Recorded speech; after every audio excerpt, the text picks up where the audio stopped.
I'm Lee C. Camp, and this is No Small Endeavor, exploring what it means to live a good life.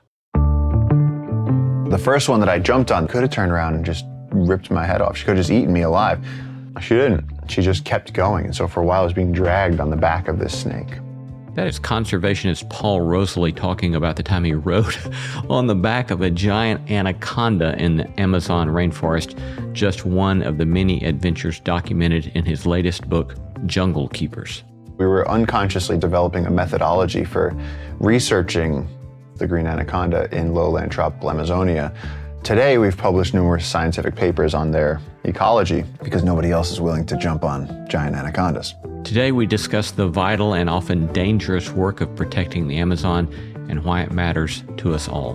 Whether you live in New York or Bangalore or Tokyo, the functioning of the Amazon rainforest is crucial to your survival. All coming right up. Hey friend, if you didn't know, I started a newsletter a while back that comes out every 2 weeks. I have been delighted to hear from so many of you about positive response to the newsletter. We call it the No Small Endeavor Notebook, where I riff on themes and topics related to our podcast, giving you additional material for thinking and doing in your own quest to make sense of what it might mean to live a good life. Join us by going now to nosmallendeavor.com and sign up there. Again, go to nosmallendeavor.com to sign up now for our free No Small Endeavor Notebook newsletter. I'm Lee C. Camp. This is No Small Endeavor, exploring what it means to live a good life. I was standing in the 70-foot flames running through the wreckage, trying to salvage burning animals, and I turned my phone on myself. That's conservationist and author Paul Rosolie talking about the moment in 2019 when he stood in the burning Peruvian rainforest and made a video that would change the course of his life's work. I was screaming at my phone and I said, the Amazon's being destroyed every day. I'm not going to be able to stay here long because this fire is spreading, but everything behind me right now is the forest that I've been working to protect for the last 13 years. It's burning like this every day. There are literally millions of animals in this forest that cannot escape right now. And if you think our planet can survive this every day in the Amazon, you have another thing coming. Welcome to the f***ing Anthropocene. So I put the phone up on the refrigerator for the night, went to bed, and in the morning, the phone had vibrated off the refrigerator and was on the ground, and there was something like 40,000 notifications. 3 different news networks were on the phone. 2 hours later, I was in New York City at 30 Rock in like the last suit that I wore to a wedding, about to be on TV, with no idea what was going on. Thanks in part to the viral success of that video, Paul now has a social media following in the millions. He's also the co-founder of Jungle Keepers Peru, a non-profit organization of indigenous leaders and international experts that focuses on protecting threatened habitat in western Amazonia. He's been doing this important work for 20 years now, but when he started his career in conservation, he was not an acclaimed scientist or a PhD student. He was just a high school dropout from Brooklyn, New York. Anybody with dyslexia knows you process information differently. So school was very traumatic from the start. It was constantly a fish out of water, constantly in detention, constantly be told I couldn't sit still. I misunderstood the assignment. I did the assignment wrong. And so by sophomore year of high school, I was just losing my mind. An avid nature lover, Paul had dreamt of exploring the wilderness like his heroes, Jane Goodall and David Attenborough. So at 18 years old, disillusioned with school and desperate to find another way forward, he saved enough money to buy himself a plane ticket to Peru. The first time that I saw the Amazon rainforest, and we're going up on this boat, and here's this kid from New York that's seeing the jungle for the first time. There's these millennium trees and macaws flying across the horizon, and there's just caiman on the sides of the rivers. And it was so incredible. And it was like the start of the movie. I just went, this is what I'm meant to do. This is Adventureland. This is where I can get into some trouble. Shortly after arrival in Peru, Paul met indigenous naturalist Juan Julio Durand, who he affectionately calls JJ, and struck up what would become a transformative friendship. JJ took him deep into the Amazon on hunts with his family, showed him wildlife and vegetation beyond his wildest dreams, and he also told Paul about the deforestation already on its way. And I remember saying, JJ, someone there has to be a way to do something about this. So there has to be somebody that we can call. And he looked upriver, he looked downriver, and he goes, do you see anybody? The unlikely pair took matters into their own hands, and as of 2026, their nonprofit has secured and protected over 130,000 acres of primary forest. It's untouched wilderness that was otherwise at risk to loggers, gold miners, and the twisting fingers of the Trans-Amazonian Highway. You can't protect the whole thing from the start, but you got to start somewhere to protect the whole thing. And I didn't have a PhD or a trust fund or any idea, and I didn't even have good grades, so I just had a machete and some bare feet, All we had done is go on some crazy adventures, so I started writing them down and telling people. Paul's latest book, Jungle Keepers, What It Takes to Change the World, chronicles his journey from high school dropout to co-founder of what seems to me to be one of the most beautiful and compelling conservation projects in the Amazon. Today, my fascinating conversation with Paul Rosolie. Paul Rosolie, welcome. Thanks for having me. How's it going? It's great. How about yourself? In New York City for the big book launch. Yes, in a very different jungle today than usual. Well, congratulations on the new book. It's a beautiful book, and I very much enjoyed reading it. Thank you. I wonder if you would start us with talking about being a dyslexic kid in Brooklyn who then kind of feels this undeniable calling for the wild and finding your way to the Amazon. What's some of your earliest memories about what that experience was like for you as a young kid? School was very traumatic from the start because even in first grade, they give you those multiplication sheets where, it's 4 times 4 and 6 times 3 and 9 times 2. And I didn't even know what any of that meant. My 2s were backwards and, multiplying them was far beyond my comprehension. And so there was one day famously that I ran out of the classroom, out the doors of the school and sat under an oak tree because that's where I felt safe. All I cared about was animals, dinosaurs first, of course. Of course, yeah. But once I got a little bit older, it was, frogs, snakes, wildlife documentaries, David Attenborough documentaries, Steve Irwin. And because I couldn't read, my parents read us Jane Goodall, Lord of the Rings, James Herriot, Sherlock Holmes. And so stories were constantly going into the young mind. So it was always stories. And I think I went to 3 different first grades. School was painful. And a friend's mother said to me, if you hate sitting at your desk now, just wait till you get out of school and you get your office job like everybody else and you get your permanent desk, the one you're going to stay at till you die.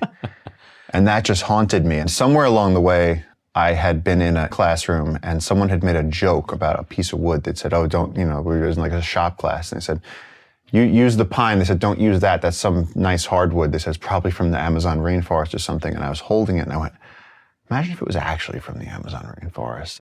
I've always loved the idea of this giant rainforest to the horizon and all this mystery and temples and tribes and snakes and birds. And it sort of just lit this thing. And I started going, well, if Jane Goodall could go to Africa when she was in her early 20s, why can't, and Teddy Roosevelt was going on adventures. I said, why am I leading this boring life?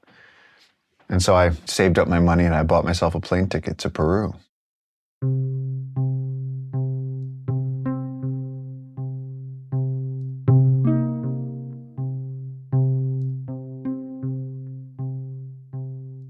You've talked about how you've tried to do work that's distinct from colonialist conservation because you, from the start, tried to have these deep partnerships with people who live in Peru. So can you kind of take us back to the barefoot machete days, some of your favorite memories of what you began to see and the kind of classroom of the Amazon, which you began to learn and pay attention to? Yeah, and just to be clear, like when I got down there, it's not that I was trying to be uncolonialist or something. It's just that I got down there and I wanted to experience the Amazon with the people that knew it the best, and it's the locals. First guy that befriended me was this guy named JJ who had grown up in an indigenous community, grew up barefoot, grew up eating monkeys and piranha, learning medicines from his grandparents and parents, and he knew everything about the forest. And when I told him that I knew how to handle snakes, he was very fascinated. And then when I realized that he knew everything else about the jungle, I was in. And so we sort of exchanged those two things and developed this friendship. So tell us more about the things that especially caught your attention in those early days of what you're really seeing and taking in. A sensory overload. The jungle is loud and complex. You're underneath 160 feet of canopy. And so you're at the bottom of this ocean of vegetation, and you're this tiny little thing. The trees are far, far, far, far, far above you. And 50% of the life in a rainforest exists in the canopy, never touches the ground. So you have birds, monkeys, reptiles, amphibians, mammals, everything is up there. And literally anything could happen. You could be walking on a trail and a jaguar could walk out. You could be walking on a trail and a thunderstorm could roll in and the trees start falling over. And it felt like Indiana Jones. It felt like I'd accessed some sort of like life video game. It was just incredible. And of course, there's the bugs to contend with. And when you get off the boat and you take your first step and it's quicksand and you go up to your neck. And you learn which mud looks like what. So then you step on the mud that you're not going to sink on. And so a lot of the early days was just making those mistakes. At what point did you begin to go on the quest for anacondas? This happened fairly early, I guess, in your time there. Well, immediately. I showed up and I was telling JJ, I want to find all the snakes. And so we'd go out every night with our headlamps and we'd be looking for snakes. And I'd go, but where are the anacondas? And he'd say, well, on this river, there's not really so many anacondas. And I said, how come? And he said, because on this river, there are some loggers and some gold miners that go up and down and they kill the anacondas because they're big, you can see them. And it was a year later, he invited me to his parents' house and his mom and dad were there. And they said, once a year, as indigenous people, we go on a family sort of hunting expedition. We go and hunt wanganas, which is the wild peccary there. We fish, collect Brazil nuts, go out for 10 days and then come back and into an area that you're not allowed to go into unless you're tribal. So they were like, just come with us. And so we spent 10 days on this incredibly brutal expedition that was just beautiful. And we started finding anacondas. And we started finding these huge snakes on the side of the river just soaking in the sun. The first time I caught an anaconda, I'd caught smaller snakes. You catch them by the tail and you watch out for the head. And again, a snake would never bother a human. When you grab them by the tail, they're going to bite you so that you go away and then they can escape. But when you're dealing with smaller snakes, it's one thing. With a big anaconda, I grabbed this anaconda by the head to restrain her so we could measure her. And she wrapped around my wrists. And then I realized even if I wanted to release this anaconda, I could no longer because I had giant anaconda handcuffs now. And it pulled me to the ground. And then the next coil came over my shoulders, and now my shoulders are being constricted, and pretty soon my collarbone I could hear it creaking like a stick about to snap.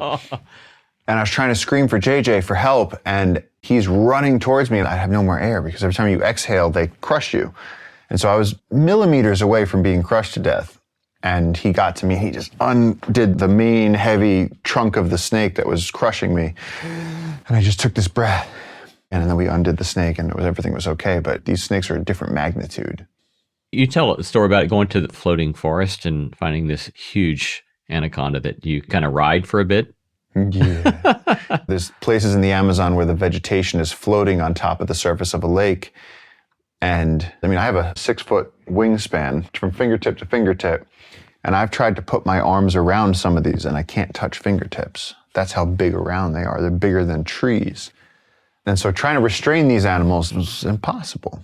And so the first one that I jumped on that was so big, it was just cruising, trying to get away from us.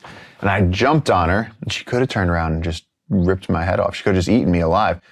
She didn't. She just kept going. And so for a while, I was being dragged on the back of this snake. And I know how crazy that sounds, but I've seen it happen to other people too, because then as I've brought researchers back, what we were unconsciously doing was developing a methodology for researching giant Eunectes marinus, which is the green anaconda in lowland tropical Amazonia. And today we've published numerous scientific papers on their ecology because nobody else is willing to jump on giant anacondas. Yeah, I imagine the waiting list is not long for that not opportunity. Long. Yeah. For those who may be simply unaware of the plight of the Amazon jungle, or if they weren't paying attention, in 2019 with the fires, give us kind of key markers or indicators that you began to see that were so troubling to you. Well, I began to be concerned long before I arrived in the Amazon. When I was a kid, going to the Bronx Zoo in New York or reading Jane Goodall's stories, everything that you hear is that nature is in a state of emergency, that gorillas are going extinct, rhinos are going extinct, elephants are being hunted to extinction, the rainforests are being cut down. And so I was trying to figure out if the things I was hearing were true, because you'd go to the Bronx Zoo and they would show you these beautiful gorillas. Zoos have fallen out of favor right now, but Conservation programs in zoos do have their role in keeping species safe, and nothing could stand in for the real life, visceral experience of being a few inches away from a gorilla through the glass and waving to the gorilla, and the gorilla waves back at you. And they show you the trees going down, and they show you the bulldozers and the logging trucks, and they tell you that football fields per second are being destroyed in the rainforests across the world, and this beautiful cacophony of life is being annihilated. So I said, I want to get out there and see it before it's gone. And so that very much contributed to my feelings of depression and anxiety in life. I just said, how is everyone okay with this? And then early on when I was working in the Amazon, this stat came out, the Living Planet Index, where they said that since 1970, we've lost 50% of the wildlife species on Earth. Now, that's not the number of species, but that's the abundance of the species we have is 50% lower. And so when I heard that, I thought newscasters would take off their headsets, traffic would stop in the streets, everyone would just go, okay, things have gone too far, we have got to do something. Nobody cared. And so when I got to the Amazon, I said, okay, is it really that bad? And when I first arrived for a few years, it was this paradise period because we were so deep in the jungle. It used to take 2 days to get to the research station, 2-day boat journey.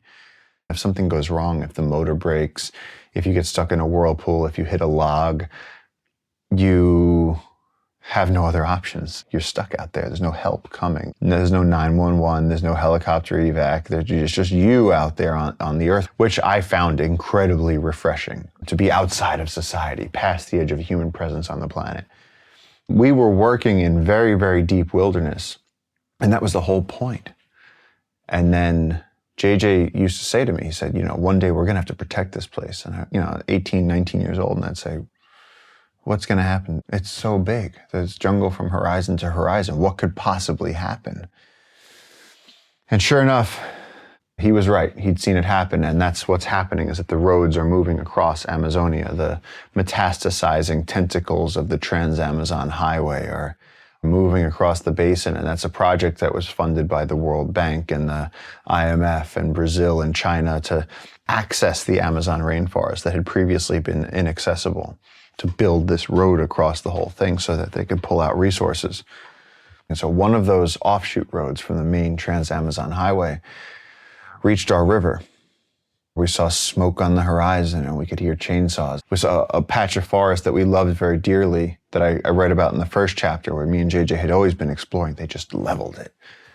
And so it became this sort of terrifying moment where I said, okay, now I've been here for a few years. I love this place. I know the animals. I care about them. I love this river. I love drinking out of this river, exploring these forests. And if it's being destroyed, I have to go tell people. I have to go do something, not even from the perspective of that the Amazon contains 1/5 of our planet's fresh water. The Amazon produces 1/5 of our planet's oxygen, untold numbers of endangered species, indigenous cultures, undiscovered medicines. It's one of the greatest gifts we have. It's the crown jewel of nature on our planet.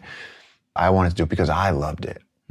And so I started telling stories to everyone that would listen. I started telling them, there's rivers out there that are wild, where from century to century, nobody goes. There's just these wild places where the jungle breathes up mist, and there's macaws and species growing in the canopy that no one's named yet. And somehow this thing is the thing that regulates our global climate and keeps everything under control, and we're killing it.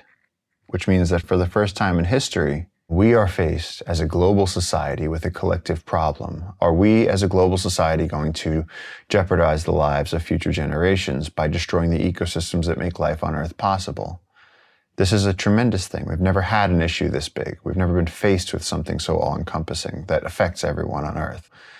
I had to start desperately trying to figure out a way to at least save our river. So I started booking talks at local outdoor stores and trying to give little presentations. I have now, at this point, running Jungle Keepers and having books out and documentaries. I get messages from kids and all over the world, and they go, how do I get your job? And I go, I have no idea.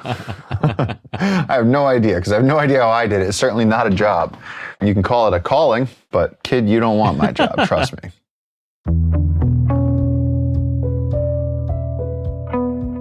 You're listening to No Small Endeavor and a conversation with Paul Rosolie. I love hearing from you. Tell us what you're reading, who you're paying attention to, or send us feedback about today's episode.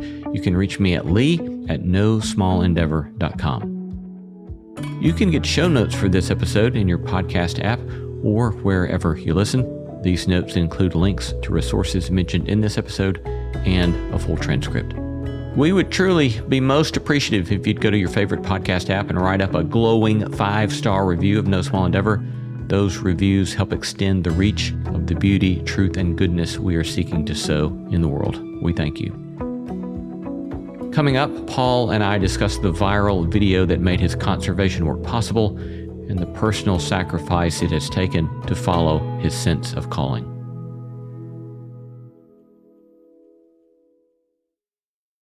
Hello, friends. Lee Seacamp here.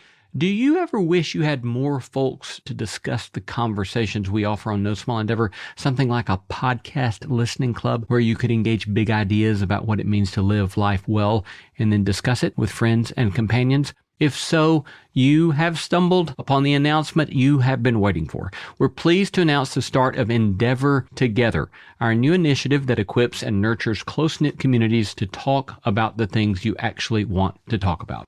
Each small group conversation series is built upon our podcast content and provides you with super easy to use content with questions, videos, links, and guidance so that you or any good and willing soul can host small group conversations exploring what it means to live a good life. Maybe you'll meet in homes around a table, maybe in a coffee shop or local park, maybe at work during lunch hour, maybe in a church Sunday school class. What we are providing is the scaffolding for good conversation. The rest is up to you.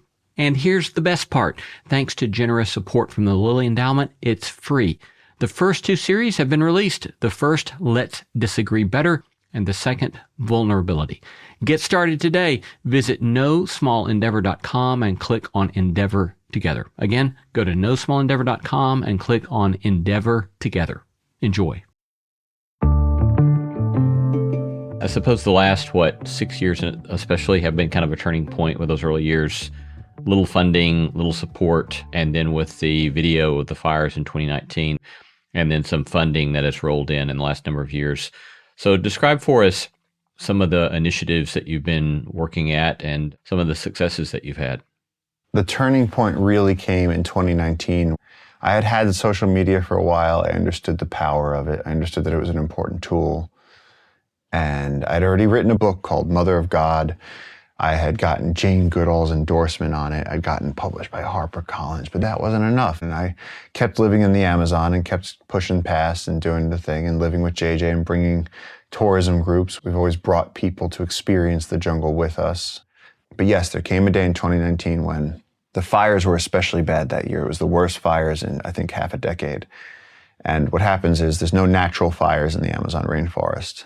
The dry season comes and the invading farmers slash and burn the forest. They cut down the ancient trees, they let them bake in the sun for a month, and then they light it all on fire.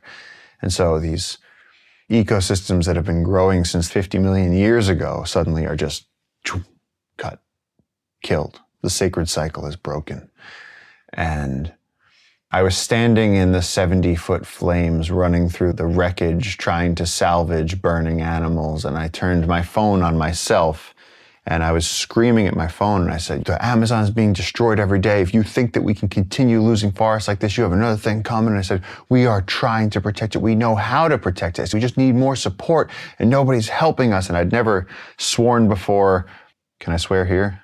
Sure. Yeah. Okay. I finished the video with, this is happening every day. And I went, welcome to the fucking Anthropocene. When I put the video on Instagram, I went to bed, and in the morning, there was something like 40,000 notifications. 3 different news networks were on the phone. And all of a sudden, I was the spokesperson for what's going on in the Amazon rainforest. I was the person with the most visceral and recent experience in this tragic moment of the Amazon burning. And so I explained. Then things started. And so then we got this influx of people calling and people wanting to help. And at that point, I said, well, I want you to help. But I didn't have any way for them to help. And so I hadn't figured that out yet. And so one guy came, Dax Da Silva, he's a well-known businessman. He'd opened at the stock exchange. I believe he was already a billionaire. And he said, look, I want to use my wealth to help protect the environment. What would that look like? And we said, well, we need to buy land. We need to hire the locals that are the loggers and the gold miners to just be rangers. I said, we got to give them a better job. These aren't our enemies. They're just people that are desperate.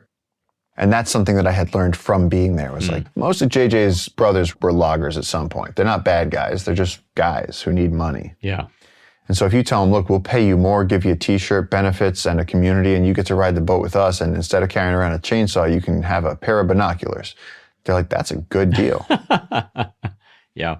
And so I told Dax, I've never had a job or received a paycheck, and I don't even have enough money to buy myself socks and shoes and food and stuff. I've been living on a dream. We got to find a way, at least for me and JJ, to have salaries, and we have to pay our rangers. So he put a budget together and said, look, would this work? And we said, yeah, that would work. He goes, I'll give you a 5-year commitment. And we said, are you serious? And at that moment, we started, and I had come up with this concept of jungle keepers, and then we put it into practice.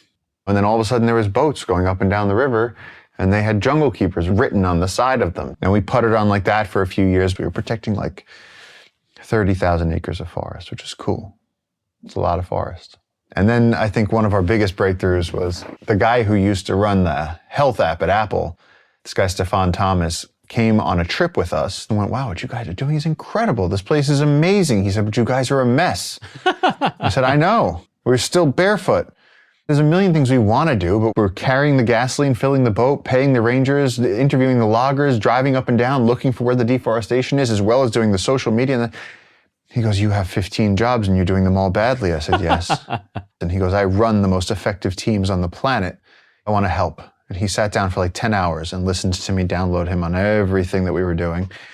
Long story short, 2 years later, he no longer worked for Apple. He came to work full-time with us as one of the directors of Jungle Keepers. He found it so inspiring.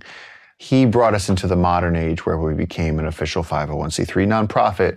We got ourselves rangers with payroll and medical benefits. We have a donor system where people around the world now give us $5, $10, $100 a month. And so we found a way to include people in saving the rainforest and to then turn those people that would have been loggers or gold miners into rangers, boat drivers, chefs, handymen, guides.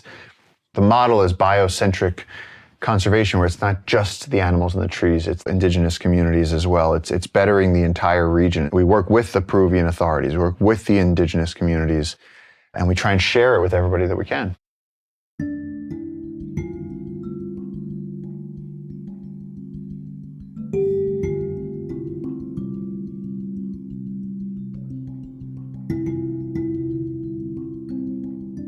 I want to take a turn here and ask you some questions about your inner life around this beautiful work you've been doing in the world. One of the ways in which the notion of greed is described is this desire to have, and then once one has, you want more, and you want more, and you want more. And so I started wondering, with doing the kind of work that you're doing, the subtitle of your book is What It Takes to Change the World. You got 100,000 acres. What are you up to now? 130,000 acres. And obviously this is very different from greed, because greed is about misplaced desire. And here you've got this beautifully placed desire. But it makes me wonder, how do you think about the work that it's never going to be enough, right? It's always going to be more and more and more you can do. So how do you keep yourself in this place of kind of joyfully doing good work and continuing to strive for what you can do without feeling overwhelmed with all that you can't do?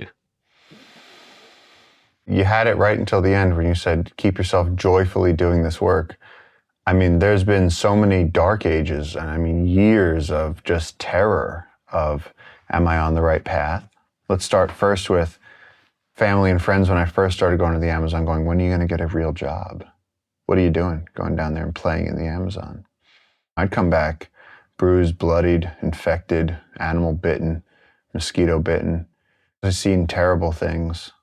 People would be like at a barbecue going, oh, you keep playing around down there in South America like Vacation Boy. They didn't understand that I was watching the conquest of paradise. So there was that of like, am I ever going to have a normal life? Financially, there's no one's going to pay you to do this. All through my 20s, it was come home and crash with mom and dad, which thankfully I was able to do. But still, that didn't feel good. Yeah. Like everybody else had jobs and was starting families and had careers, and I lived out of a backpack for 20 years. I've slept outdoors more than I've slept indoors. And so joyfully doing the work is not what it was. I truly felt like this is the most important thing on earth. I've raised spider monkeys and giant anteaters, and I know the jaguars and the fish and the rivers and the trees, and they're my friends, and I mean that. And so for me, as the representative of the humans, I can't let my tribe destroy all the other ones.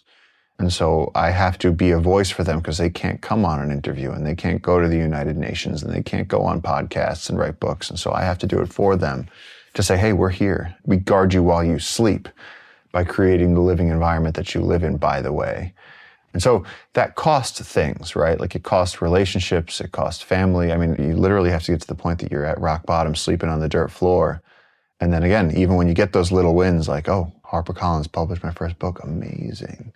Do a few book talks and you go back to the jungle and nobody cares. Keep going.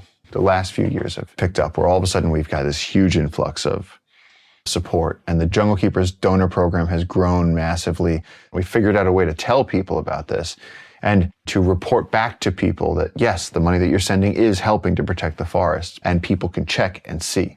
And so we've become the most direct way to protect the Amazon rainforest, which is a huge accomplishment. That's one thing that we're very, very proud of.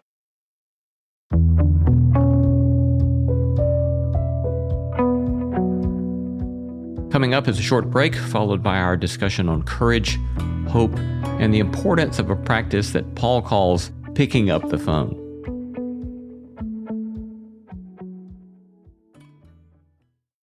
This episode is brought to you by Redfin. You're listening to a podcast, which means you're probably multitasking. Maybe even scrolling home listings on Redfin, saving homes without expecting to get them. But Redfin isn't just built for endless browsing. It's built to help you find and own a home. With agents who close twice as many deals, when you find the one, you've got a real shot at getting it. Get started at redfin.com. Own the dream. This episode is brought to you by Indeed. Stop waiting around for the perfect candidate. Instead, use Indeed sponsored jobs to find the right people with the right skills fast. It's a simple way to make sure your listing is the first candidates see. According to Indeed data, sponsored jobs have 4 times more applicants than non-sponsored jobs. So go build your dream team today with Indeed.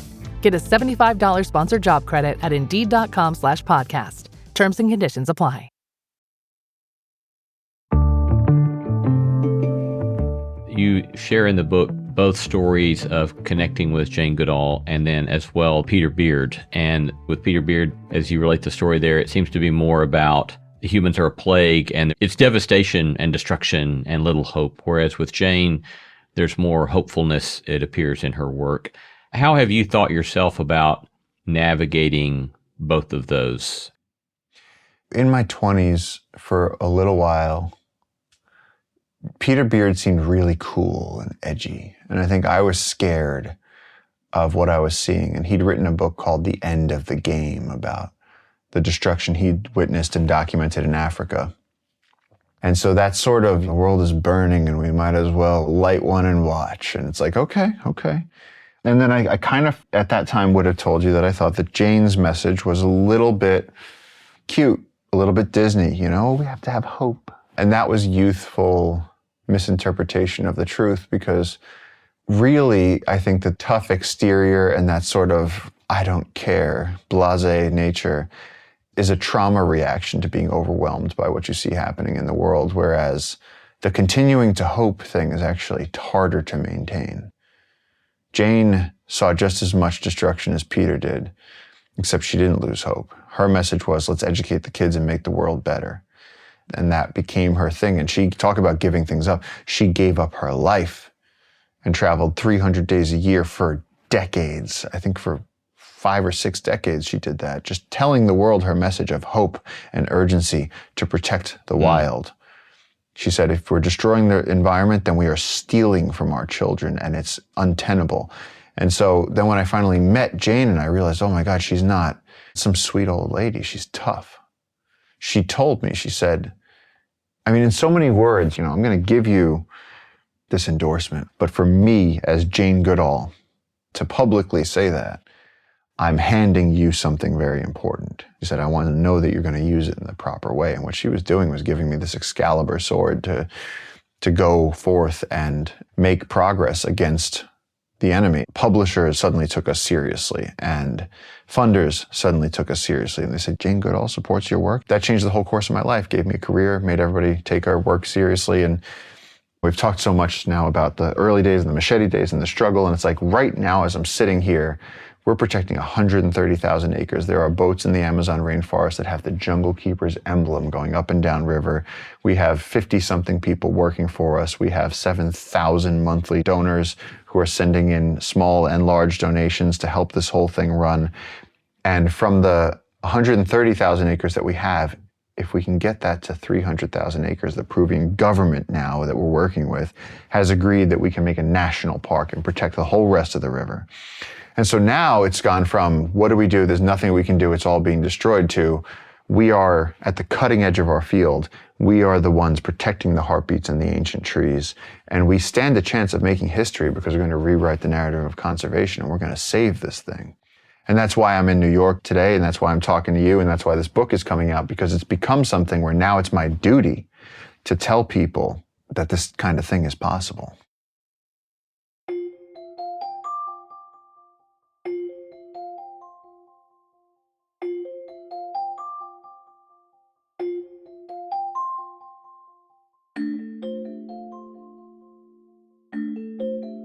You used the word love at least twice since we've been talking, and your love for the wild, your love for the jungle, your love for the animals. And there are these beautiful passages in your new book that describe that love without using the word love. I know at least one time you used the word sacrament, and you used the language of the church of the jungle. And so there's obviously this very deep sense of grace, this deep sense of gift, religious, theological language. How do you think about that beauty, that love, that embodied grace that you're experiencing? Where I grew up, you could not drink from the streams. And even when it snowed, the snow came from the sky. And I remember my mom used to tell me, don't eat the snow. And I'd be like, man, it's the snow. Shouldn't I be able to eat the snow? Shouldn't that? And so the idea that like the world was clean, but we made it dirty, that really upset me. And so when I got to the Amazon, and I'm in the Amazon rainforest, but you can cup your hands and drink the water from the river. And then as JJ showed me, you could hold your hand up into the sun and watch the sweat come off your skin and literally join the vapor that is moving off the canopy into the air above the jungle. And then that turns into the clouds that form the thunderheads. And in the afternoon, it rains back down and becomes the river again. And you drink it and it comes out of your skin and it moves through you and you're connected. And so the river and the sky are flowing through your body and suddenly you're connected to the living universe. And so, you know, as a child, going to church on Sundays with my mom and my grandmother and my family, and you get a feeling of being in the presence of God, and you feel people praying. And being in the jungle for me was being surrounded by the maximum complexity of creation. And so to me, that's tremendously meaningful. And so I just get this swelling feeling of you're in this orchestral, symphonic blast of life. The Amazon has more terrestrial life and biodiversity than anywhere else on Earth, not just now, but in the entire fossil record. And so being surrounded by that, which is the antithesis to all of the rest of reality, which is the frigid darkness of space, is where this Earth is still the only place that we know of that life exists. People like to talk about it like there's just life other places. Well, that's a big assumption. I mean, I like to talk about Santa Claus, but I still haven't seen him. Just the fact that this is the place that we exist, and if you leave our atmosphere, we die. If you change the temperature, we die. If there was no trees and no food and no soil and no water, we die. And it's like people have become so cavalier. And so to me, it's incredibly wonderful being in the emerald stained glass ceilings of the jungle where you're surrounded by life. And that is important to me. Have you found the faith of your childhood helpful or an inhibition to the work that you've done? No, absolutely helpful. I think that a lot of the distress and sort of modern nothingness that everyone feels is because even mentioning belief in anything, let alone saying that you speak to God, has become incredibly out of favor. And then recently I was listening to a science podcast and I heard them saying how I can understand how having religious beliefs could help someone to navigate life and to sort of mitigate the nothingness that we all feel. And I was like, they're forgetting that the alternative is that if you are full of belief and conviction, and then you believe that life is full of meaning and that you're put here for a much greater purpose than you could possibly understand, you have a duty to the people that you love, to your parents, to your friends, to your siblings, to your spouse, and that each one of us doing the best we can at that and avoiding the temptations and the pitfalls and the addictions and the tragedies and trying to uplift the world and save the environment is the game that we're all playing. And we're all united in it. And it's like, oh, wait, so maybe the nothingness you feel is because you forgot what game you're playing and you don't believe in anything. And so when you go to sleep at night, you're laying there all alone because you forgot. And so that has become sort of comical to me because I have not forgotten. And so I think it was a huge asset that my mom is so Catholic, and I'm very much more relaxed. She really likes the scripture. Yeah, she's in, whereas me, I could wander into a church once a year and go, well, yeah, this is nice, just like the jungle. It's like, I don't need to be in a certain place, but that doesn't change what's in my heart. So that does remind me, one of my favorite interviews with a Catholic was Martin Sheen, the actor. And we were talking about some of his childhood experience in the church and then his leaving it and then coming back to it as an adult after very difficult times. But at one point, he kind of turned it on me and he said something like, do you pray? What's it mean for you to pray? And he said, I'm always fascinated with that question and to know what people mean or what they experience when they say that they pray.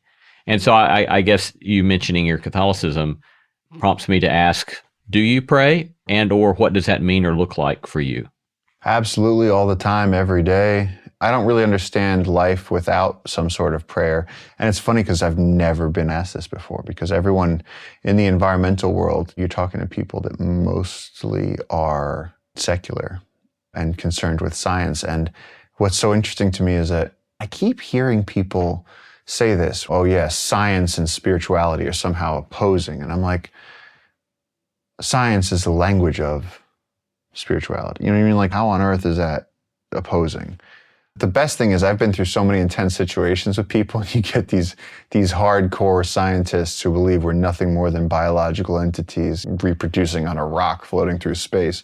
And then when your boat's going down in a thunderstorm and you're being chased by tribes with arrows, you'd be amazed how quick they start praying. And I go, who are you praying to? I said, would you just make it up? I said, you've never thought about this before, but suddenly you're making deals? But no, I think that's it's going to come back. I think the pendulum's going to swing back because I think that people are very, very lost right now, and there's a reason for that. As we move to a close, our last question, you say in the new book, you have this call for pick up the phone. I always pick up the phone, which is another kind of way of saying, a practice of saying yes and embracing what it is that you believe is set before you to do and just keep leaning in and leaning in. So for people who are listening, and they may or may not have a sense that their vocation or their calling is to do something related to the work that you've done, but they may have a sense of some sort of calling or vocation that they've been perhaps hesitant to lean in and to answer the phone and to say yes. So unpack that a bit for us with a kind of closing call to courage in that regard. First of all, you said their calling may not be like mine. Well, I certainly hope not. Some of the most courageous people I know are the people who are holding a family together over the years and showing up every day for their kids. I mean, that's one of the most courageous things you could do. My parents did it. I watched my dad wake up at 4 a.m.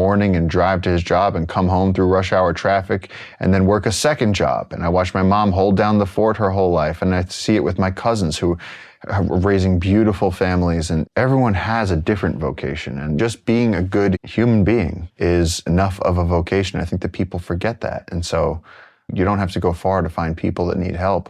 And wildlife, and again, I make a big distinction between domesticated animals and wildlife. Domesticated animals are all over the world. They're something that humans have made, and sure, we can help them. But right now, wild animals, wolves, eagles, elephants, bears, salmon, those are the things that we are threatening so desperately that are at risk of vanishing. And so we have to help them. But I think that whoever you are, no matter what you're doing in life, when I say pick up the phone, what I mean is staying open to the fact that when you get a phone call and it's from an unknown number, most people shut it. And I've always picked it up. And most times, it's, hello, would you like to buy it? I'm like, get out of here. You shut the phone. But every now and then, you pick it up enough times, it might be a friend who just crashed the car and asked a stranger for a cell phone and is calling you out of desperation for you to come help them. I mean, as I write in the book, one time I had submitted my video to a website portal for a competition at the United Nations, and as a 20-something-year-old who just had some crappy footage of animals on a camera trap, the United Nations called back, and we almost didn't pick up the phone because my dad thought it was a scam. But remaining open to new things and, just something new, pick up the phone, just see what it is, And that's led me here, being open to meeting JJ, being open to when my friend Mosin came down and said, I want to start documenting what you do. I said, what, are you crazy? He said, we're not doing anything. I thought I was so tough. His photos made it possible to share our work with the world. Stefan, I said, you working with computers. What do you know about the jungle? How to organize a system and do everything that I don't know how to do. And so staying open has gifted us with everything we have. I was just talking about this with one of my friends where it's like, truly being good and having a clear conscience and knowing that you've done the best you can is not an easy high wire act to accomplish.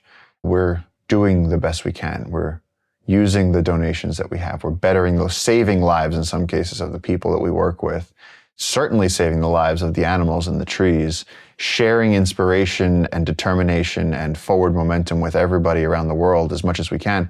And then it starts to snowball. And then even the people who come in and start to work with us, or the people that travel with us to the forest, now we've created the world's tallest treehouse so people can come and stay in the rainforest and see the invisible mist river above the Amazon, because I love to share everything with everybody.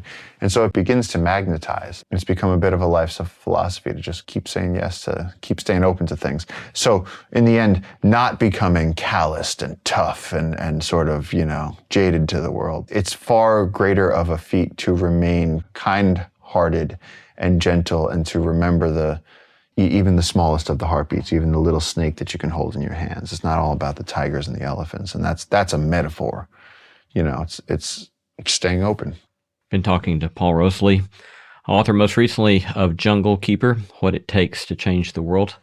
Paul, thanks so much. It's been really lovely to talk to you, and so grateful for your work. It's been wonderful to talk to you too. Thank you for allowing this message to reach more people. I really appreciate it.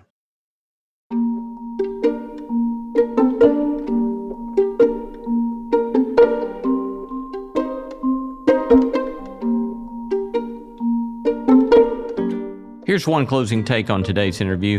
Paul Rosolie strikes me as something like a mashup of Indiana Jones, Francis of Assisi, and Dorothy Day. He's this gutsy explorer who's driven not merely by love of adventure, but by love of trees and birds and reptiles, this deep affection for the bounty of the creation, and a tireless care for the voiceless. And that love, as we saw, has driven him almost to madness, which love almost always does, to embrace anacondas, fight villains, preserve a lavishness that once lost will not and cannot be recovered. Such love, like Paul says, costs relationships and costs families, but this should not surprise us. Any moral commitment deeply held costs something, not merely of the one convicted by such convictions. It also costs those around us. It costs those we love. It costs those who cannot journey with us on the path to which our vocation or calling has called us. We seem, I think, too seldom to say this part out loud when we talk dreamily about vocation or calling. Sacrifice gets baptized too quickly, we might say, as if it's always clean and tidy. But so often such love, such vocation is not. And many times, again, as Paul made abundantly clear, it's not even joyous, which may mean that hope is required yet all the more. Hope not as wishful thinking, but hope as a discipline. Paul admitted that in his younger years, Jane Goodall's insistence on hope felt cute, a little Disney, he said. And then he realized that he was misreading, misunderstanding. Hope is not naivete. It's endurance. It's a harder virtue. It's choosing again and again not to let trauma calcify us into cynicism when the evidence for despair is just everywhere. Such choosing for hope makes possible yet another one of the quiet but demanding practices which Paul named, namely staying tender. It's far greater of a feat, he said, to remain kind-hearted and gentle, not louder, not tougher, not more outraged, gentle. In a burning world, that's not weakness, it's resistance. As you know, No Small Endeavor is about asking what it means to live a good life. And Paul reminds us of this. A good life may cost more than we expect, require a hope tougher than optimism, and demand a tenderness and affection that may make possibilities possible which we never imagine otherwise. That's a small, but not so small take on today's episode. Peace to you, my friend.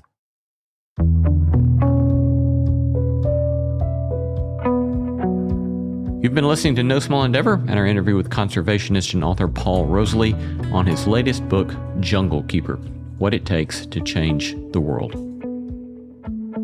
We gratefully acknowledge the support of Lilly Endowment Incorporated, a private philanthropic foundation supporting the causes of community development, education, and religion.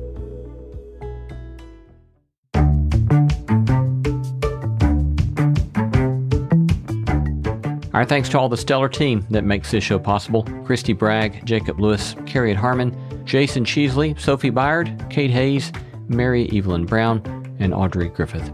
Our theme song was composed by Tim Lauer. Thanks for listening, and let's keep exploring what it means to live a good life together. No Small Endeavor is a production of Tokens Media, LLC, and Great Feeling Studio.